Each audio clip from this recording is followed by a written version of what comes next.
Blue Lock. Dodatečný čas. Už mě unavovalo čekat, pane. Baro, Kyun.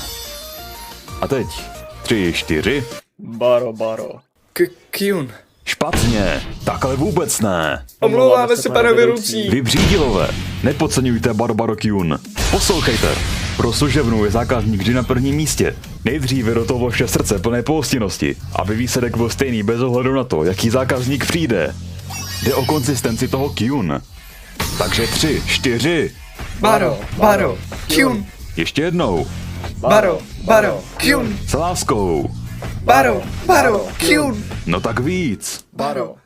Takže nějak by to asi dopadlo. Pořádně. Počkat, o čem se vy dva bavíte? Simulace mít kafe s barovem. Cože? Vy byste tam pracovali? Vlastně, co se vůbec takové mají v kavárně dělá?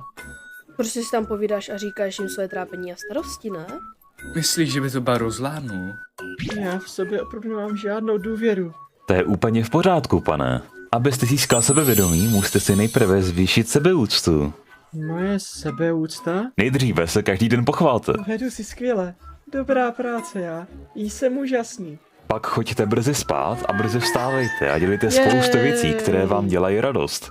A na začátku a na konci každého dne pošlete s láskou všemu živému Baro, Kyun. Teď vy. Baro. Kyun. Teď. Baro. Kyun. Ještě jednou.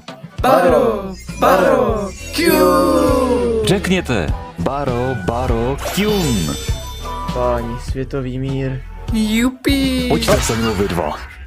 Barou a mír! Edit a dubbing uděláme českou dubbingovou jednotkou. Ukáž na své na profilu nebo v popisku videa.